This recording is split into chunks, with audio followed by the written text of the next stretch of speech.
Hello dear students, अस्सलाम वालेकुम।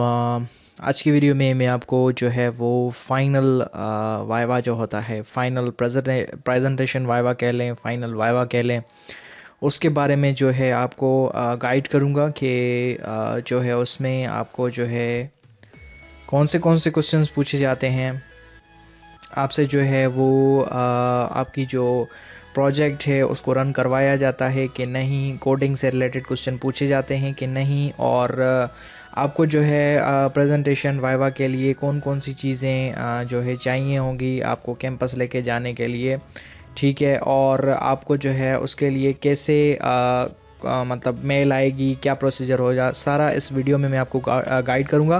तो आपसे ये रिक्वेस्ट है कि इस वीडियो को जो है वो स्किप ना करें और कंप्लीट वीडियो देखें। तो चले चलते हैं वीडियो की तरफ।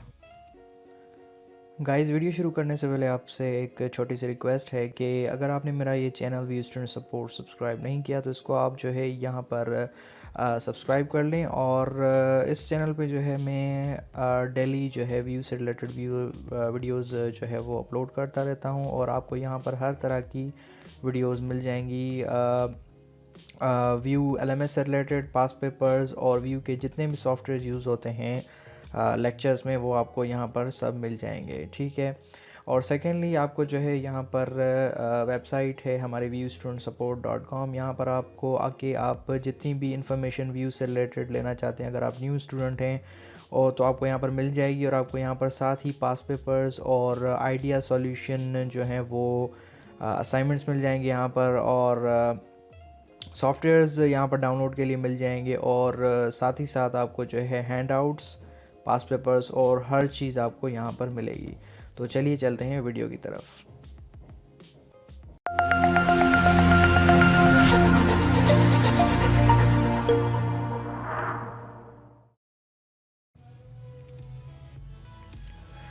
तो स्टूडेंट्स, जो आपकी फ़ाइनल जो वाइवा होता है वो आपका बिल्कुल ही लास्ट वाइवा होता है, प्रेजेंटेशन वाइवा जो है। और इसके बाद आपका कोई भी वाइवा वगैरह कुछ भी नहीं होता, ये आपके प्रोजेक्ट की फ़ाइनल स्टेज होती है। और उसके बाद आप जो है फुली जो है अपनी डिग्री जो है वो कंप्लीट कर चुके होते हैं, अगर आपका कोई पीछे सब्जेक्ट नहीं रह रहा तो अब क्या है कि स्टूडेंट्स, इसके लिए आपको जो है व्यू की तरफ से जो है वो मेल आती है कि आपको जो है एक गूगल का फॉर्म आपके पास आता है, उसमें आपको जाना होता है और आपका जो है वो अपना कैंपस, जिस कैंपस में आप जो है वो इजी समझते हैं कि आप जा सकते हैं आसानी से, तो वो सिलेक्ट करना होता है उसमें। और बस उसमें एक ही फॉर्म में ये फील्ड होती है, ठीक है, और उसको जो है सेंड कर देना होता है। अब उसके हिसाब से ही जो है कुछ ही दिनों बाद आपकी जो है वाइवा की लिस्ट आ जाती है। उस वाइवा लिस्ट में जो है आपके जो है आपका जो है ग्रुप आईडी होती है, और आपका नाम होता है, और आपका जो है कैंपस और उसका सिटी लिखा होता है, और आपका जो सुपरवाइज़र है पहले से, जैसे आप थ्रू आउट प्रोजेक्ट जो है काम जो है पूछते रहते हैं अगर आपको कोई कन्फ्यूजन है ये वो। और उसके साथ एक होता है सब्जेक्ट स्पेशलिस्ट, जो आपसे जो है फाइनल वाइवा के दौरान सब्जेक्ट से रिलेटेड जो है वो क्वेश्चंस करेगा, वो मैं आपको आगे जाके बताऊंगा। और सिर्फ ये चीज़ें जो है उसमें होती हैं। अब बात आ जाती है कि आपको जो है फ़ाइनल वाइवा के लिए कांटेक्ट किस को करना है।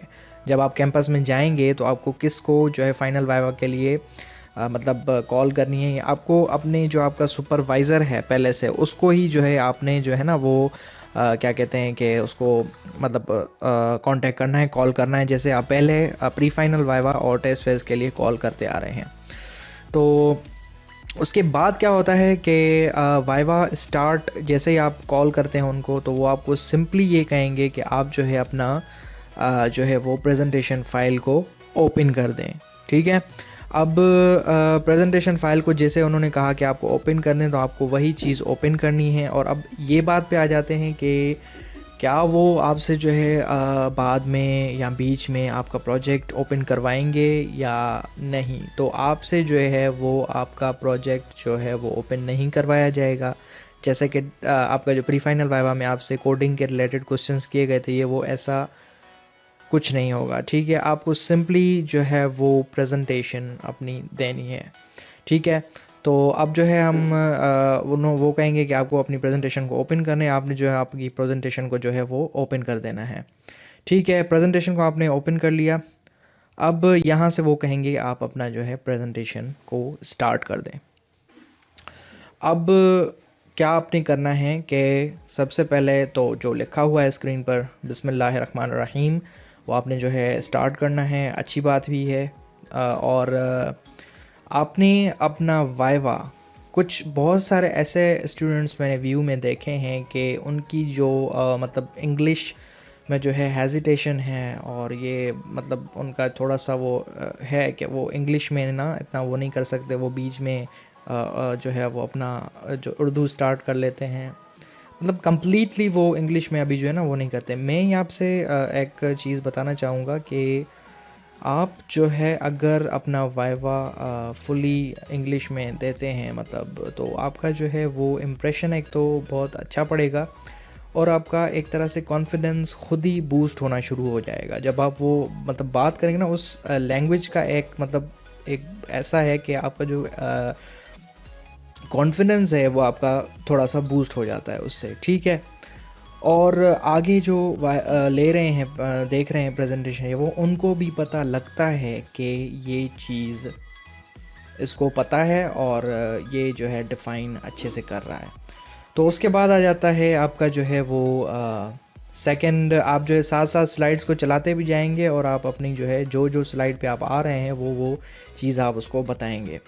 तो यहाँ पर आ जाते हैं कि भाई आप अपना जो है प्रोजेक्ट का नाम बताएंगे, टाइटल आपके प्रोजेक्ट का जो भी है। और सबसे पहले जो है आपने अपना जो है वो नाम बता लें या आईडी, पहले तो खुद ही आपसे शायद आईडी पूछ लें आपकी, तो आपने ये देना है। ठीक है, स्लाइड चलानी है आपने, और जैसे कि यहाँ पर ग्रुप मेंबर और ये लिखा हुआ है यहाँ पर सब, तो ये आपने ये देना है। और फिर आ जाना है इंट्रोडक्शन पर। अब इंट्रोडक्शन जो है वो आपका जो है एक तरह से समझें कि एक मेन पार्ट हो जाता है शुरू में। तो आपने क्या करना है, मैं आपसे एक चीज़ कहूँगा कि आप जो है ना वो रट्टाफिकेशन ना करें। ये एक तरह से वो जो ना एक ऑकवर्ड हो जाता है काम, कि आप मतलब जो लिखा हुआ है वही पढ़ रहे हैं। मतलब यहाँ पर जैसे लिखा हुआ है, अगर मैं पढ़ूँ यहाँ पर this system uses opinion mining methodology, और ये वो ऐसे बिल्कुल भी नहीं करना। आपने क्या करना है कि आपने अपनी वर्डिंग में जो है वो उस प्रोजेक्ट को डिफ़ाइन करना है इंग्लिश में। ठीक है, कि मतलब दूसरी तरह से किसी से आपने जो है ना वो डिफ़ाइन, यही लिखा हुआ आपने नहीं पढ़ना। वो प्रेजेंटेशन में तो एक चीज़ लिखी हुई है, पर आपने उसको थोड़ा सा पढ़ के डिफ़ाइन करना है अपनी वर्डिंग में। ठीक है, तो आपने इंट्रोडक्शन के जो है 1 या 2 स्लाइड काफ़ी हैं, इतनी उससे ज़्यादा जो है ना आपने नहीं रखनी। ठीक है, और ये दूसरी स्लाइड आ गई। और अब जो है ये अडॉप्टेड मेथडोलॉजी, ये अडॉप्टेड मेथडोलॉजी, इसके बारे में आपको बताना है खुद ही सारा, कि हमने व्यू प्रोसेस मॉडल यूज़ किया है इंग्लिश में, और जो है इसका जो फेजेस हैं सारे के सारे, जैसे कि यहाँ पर अब मैं थोड़ा सा आपको समझा दूँ कि रिक्वायरमेंट्स, आपको जो फेज़ यहाँ पर है सबसे पहला, तो इसका यही है कि रिक्वायरमेंट्स मतलब कि जब हम कोई भी प्रोजेक्ट या सॉफ्टवेयर या वेब एप्लीकेशन बनाने जा रहे हैं, तो उससे पहले हम जो है क्लाइंट से रिक्वायरमेंट्स लेते हैं। ठीक है, उसके बाद आ जाता है जो है वो सिस्टम एनालिसिस। सिस्टम एनालिसिस का ये होता है कि हम सिस्टम को एनालाइज करते हैं कि हम ऐसा एक चीज़ बनाएं जिसमें जो है रिस्क कम से कम हो, और प्राइस भी जो है उसकी कम रखी जाए, और इस तरह से वो हम जो है उसको एनालाइज करते हैं। अब जो थर्ड आ जाती है हमारी फ़ेज़, वो होती है हमारी मेन फ़ेज़, जिसमें हम कोडिंग करते हैं और उसकी डिज़ाइनिंग करते हैं और टेस्टिंग करते हैं। और लास्ट फेज़ आ जाती है उसके एक्सेप्टेंस की, कि जब प्रोजेक्ट हम क्लाइंट को डिलीवर करते हैं, और जो है वो अगर क्लाइंट को वो चीज़ उसमें पसंद आ जाती है जो हमने उनके लिए बनाया है, या फिर अगर वो कोई चेंजेस करवाना चाहता है, तो ये फ़ेज़ साइकिल जो है दोबारा से शुरू होता है। ठीक है, और आ जाते हैं यूज़ केस पे। यूज़ केस से जो है वो क्वेश्चंस होना स्टार्ट हो जाएंगे। ठीक है, यूज़ केस से वो जो है ना आपसे क्वेश्चंस स्टार्ट कर लेंगे। अब वो यहाँ पर आपको रोक भी सकते हैं, बीच में क्वेश्चंस कर सकते हैं, जैसे कि आप यूज़ केस का आप बता रहे हैं तो आपको बीच में रोकेंगे, उनसे पूछेंगे कि भाई ये चीज़ जो है वो क्या चीज़ है, और ये लाइंस क्या हैं, और ये जो बने हुए हैं आइकन्स ये क्या हैं, ये सब आपको जो है उनको वो बताना है। ठीक है। अब जैसे कि यहाँ पर ये जो आपको स्क्वायर नज़र आ रहा है ये होता है सिस्टम बाउंड्री, और उसके बीच में जो ये सारे आपको ओवल्स नज़र आ रहे हैं ये हैं फंक्शंस, जो आपका जो आपने भी जो भी प्रोजेक्ट बनाया है उसके अंदर काम कर रहे हैं जो, और ये जो बाहर हैं ये एक्टर्स होते हैं जो इंटरेक्ट करते हैं आपकी सिस्टम के साथ। ठीक है, कोई भी वेब एप्लीकेशन या कुछ भी आपने बनाया है तो इस तरह के वो क्वेश्चंस आपसे पूछ सकते हैं। अब आते हैं फंक्शनल रिक्वायरमेंट्स पर। फंक्शनल रिक्वायरमेंट्स ये वही हैं जो आपको जो है पहले जब आपको प्रोजेक्ट मिला है वो आपको जो है दी गई हैं। तो इसमें जो जो होंगी फंक्शनल रिक्वायरमेंट्स वो आप बताते जाएंगे कि ये फंक्शनल रिक्वायरमेंट्स हैं मेरे प्रोजेक्ट की। उसके बाद आर्किटेक्चरल डिज़ाइन, इसमें जो है आपको क्या है कि आपको अपनी डिज़ाइन जो है वो जो आपका पूरा प्रोजेक्ट है उसका जो भी एक ओवरऑल डायग्राम बनता है, जैसे कि प्रेजेंटेशन लेयर है ये फ्रंट एंड होती है, HTML CSS PHP जो मतलब हमारे एंड यूज़र को चीज़ें नज़र आती हैं, और बिज़नेस लेयर होती है जो हमारी जो फंक्शनैलिटी वेबसाइट जो प्रोवाइड कर रही है वो सारी, और डेटाबेस लेयर जो भी बैकएंड पे डेटाबेसेस हमारे हैं जिनसे हम डेटा रिट्राइव करवाते हैं और डेटा को अपडेट करते हैं, वो सारे डेटाबेस होते हैं। ठीक है, इससे यही क्वेश्चंस आपसे अगर पूछेंगे तो यही पूछेंगे। नेक्स्ट आ जाते हैं हम टीम स्ट्रक्चर। टीम स्ट्रक्चर में यही होता है कि जो है वो अपना आपने अगर प्रोजेक्ट जो है बनाया है या कोई और भी आपके साथ है तो वो उसको अभी नाम आप अपने उसमें डाल दें, और ये आपका जो है वो टीम स्ट्रक्चर हो जाएगा। प्रोजेक्ट स्केड्यूल, इसमें से इतने क्वेश्चंस ये तो होता ही नहीं है, स्केड्यूल है वो टाइम पीरियड लिखा हुआ है।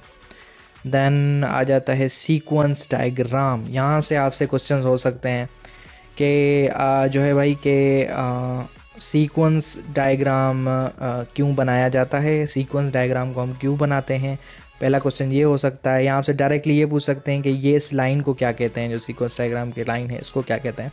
तो सबसे पहले मैं आपको बता दूं कि सीक्वेंस डायग्राम जो है वो हम ये इसलिए बनाते हैं कि ये एक एक टास्क को शो करता है जो कि यूज़र परफॉर्म करता है वेबसाइट पर या किसी सॉफ्टवेयर पर।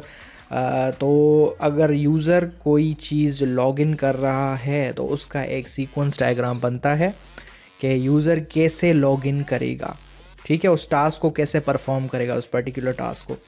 तो अब यहाँ पर जैसे कि देखें कि अगर यूज़र लॉगिन कर रहा है तो वो जैसे ही लॉगिन करेगा तो वेब एप्लीकेशन उस चीज़ को प्रोसेस करेगी, देन उसको सेंड करेगी डेटाबेस पर, और डेटाबेस पे प्रोसेसिंग होगी, देन वापस उसके पास रिस्पॉन्स आएगा वेब एप्लीकेशन के पास, देन रिस्पॉन्स आएगा यूज़र के पास कि भाई उसको मैसेज आ जाएगा कि ये चीज़ हो गई है या डेटा अपडेट हो गई है या आप लॉगिन हो गए हैं।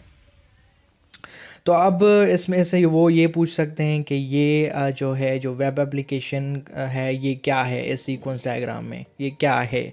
आप कहेंगे कि ये जो है ये ऑब्जेक्ट है, डेटाबेस भी ऑब्जेक्ट है, और ये जो यहाँ पर एडमिन है या यूज़र है ये क्या हैं, ये आप यहाँ पर कहेंगे कि ये यूज़र्स हैं या एक्टर्स हैं। ओके, और इस लाइन के लिए वो अगर पूछें तो आप कहेंगे कि ये मैसेजेस हैं, ठीक है, और जो ये डॉटेड लाइंस हैं ये रिस्पॉन्स हैं, और ये जो सीधी आपको डॉटेड लाइंस यहाँ पर नज़र आ रही हैं ये हैं लाइफ लाइन, और ये आपको जो हैं बोल्ड जो हुई हुई लाइन आपको नज़र आ रही है ये है एक्टिवेशन जो है बॉक्स इसको कहा जाता है। ये वो रिप्रेजेंट करता है कि मतलब जो एक पर्टिकुलर टास्क है उसका टाइम पीरियड क्या है, मतलब ऑब्जेक्ट जो है उस टास्क को परफॉर्म करने के लिए वो कितना टाइम ले रहा है उसको, ये इसके लिए जो है होता है। तो सीक्वेंस डायग्राम से आपसे यही सवाल होंगे जो जो चीज़ें हैं उसमें। तो चलें आगे चलते हैं, ये कुछ सीक्वेंस डायग्राम्स हैं आगे, आपको तकरीबन यहाँ पर 5 से 6 सीक्वेंस डायग्राम डालने होंगे। देन आ जाते हैं लॉजिकल मॉडल या क्लास डायग्राम, ठीक है। तो अब यहाँ पर आप जो है अपना जो भी आपके क्लासेस यहाँ पर उनको कह रहे हैं कि जो डेटाबेसेस हैं हमारे, तो यहाँ पर जो डेटाबेसेस आपके बने हुए हैं उनके जो है उनमें जो जो आपने जो यूज़ किए हैं ऑब्जेक्ट्स, ठीक है, मतलब कि आपने कौन कौन सी चीज़ें जो है बनाई हैं अपने पूरे प्रोजेक्ट में, उनको इंक्लूड किया है, तो यहाँ पर आप वो रखेंगे और उनके जो है वो एट्रीब्यूट्स होंगे यहाँ पर, और उनकी जो है मेथड्स होंगे। मेथड्स इनको कहा जाता है, ये आपको नीचे नज़र आ रहे हैं, ठीक है, ये मेथड्स हैं। और ये ऊपर जो है ये इनके एट्रीब्यूट्स हैं। मेथड ये कि पर्टिकुलर ऑब्जेक्ट कौन कौन सी चीज़ें वो परफॉर्म कर सकता है आपके सिस्टम में, ठीक है। और ये जो लाइंस हैं वो आपस में रिलेशन शो करवा रही हैं कि इनका आपस में क्या क्या रिलेशन है। आगे चलते हैं, आगे हमारे पास है एंटिटी रिलेशन डायग्राम। अब एंटिटी रिलेशन डायग्राम जो है, ये सवाल किया जाएगा कि हम ये क्यों बनाते हैं, entity relation diagram, ERD diagram होता क्या है। अब ये होता है कि आपकी जो भी जो ऑब्जेक्ट्स हैं आपके प्रोजेक्ट में, ठीक है ना, तो उनके आपस में जो है वो रिलेशन किस तरह का है, ठीक है। और अब इसमें एक चीज़ आ जाती है कार्डिनलिटी एंड मोडालिटी, ठीक है। कार्डिनलिटी जो है वो रिलेशंस होते हैं, जैसे कि one to one, one to many, many to one, many to many, ये रिलेशंस होते हैं। मतलब एक चीज़ जो है वो कितनी चीज़ों के साथ रिलेट कर रही है और वो उसको कितनी बार, मतलब जो है ना, उसके साथ रिलेशन है उसका, ठीक है। जैसे कि यहाँ पर अब आप यहाँ पर देख लें कि इसको रिप्रेजेंट कर रहे हैं हम वन टू मैनी, इसकी मतलब ये साइन इस तरह की है। और जो ये जो डायमंड शेप के आपको बीच में नज़र आ रहे हैं, ये रिलेशन शो करते हैं कि इसके साथ इसका रिलेशन क्या है, ठीक है। जैसे कि यहाँ पर अगर मैं आपको एक एग्जांपल दे दूँ कि एक यूज़र जो है वो मल्टीपल कमेंट्स कर सकता है, ठीक है, तो ये वन टू मैनी रिलेशन हो गया। और अब मैं आपको ये बताता चलूँ कि मैं वीडियो के डिस्क्रिप्शन में जो है वो लिंक दे दूँगा फ़ाइल की, वो आपको कम्प्लीटली हेल्प करेगी आपके जो है फ़ाइनल वाइवा में। उसको आप मस्ट चेकआउट करें, उस पर आप जो है ना जो है अच्छा खासा टाइम दें, और उसको जो है उसमें सारी डेफिनेशंस लिखी हुई हैं। और अगर आप अपना जो फेवरेट सब्जेक्ट है, जो कि मैं आपको आगे जाके बताऊंगा, तो वो मैं आपको जो है, आप अगर आप वो डेटाबेस मैनेजमेंट सिस्टम रख रहे हैं, तो वो आप जो है DBMS, तो उसके बारे में भी उसमें जो है सारी डेफिनेशन उसकी रखी हुई हैं, तो आपका जो है अच्छे से फाइनल वाइवा हो जाएगा, ठीक है। तो चलते हैं हम आगे। तो अब यहाँ पर बीच में वो आपसे फेवरेट सब्जेक्ट के जो है ना वो क्वेश्चंस कर सकते हैं आपसे, फेवरेट सब्जेक्ट आपका कौन सा है, तो वो आप जो भी बता देंगे उनको, तो उससे वो आपसे क्वेश्चंस करेंगे, 2 3 4 क्वेश्चंस आपसे करेंगे।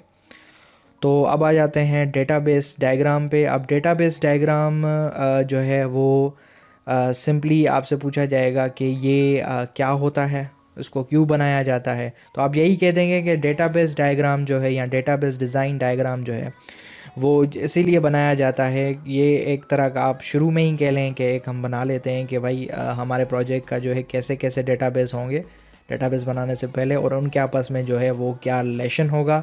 अब यहाँ पर वही आ जाती है बात कि ये जो साइन है, ये कार्डिनलिटी की एक जो है वो साइन है, और ये one to many relationship show कर रही है यहाँ पर, और इसी को हम जो है वो डेटाबेस डायग्राम कहते हैं।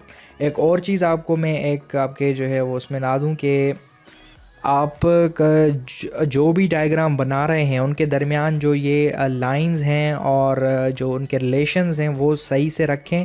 अगर आपके रिलेशन सही से नहीं रखे होंगे तो वो आपको कहेंगे कि आपने रिलेशन ही सही से नहीं रखे, तो इनके आपस में क्या रिलेशन है, ठीक है। तो आपके डायग्राम्स जो हैं वो परफेक्ट होने चाहिए, सही से बने हुए होने चाहिए।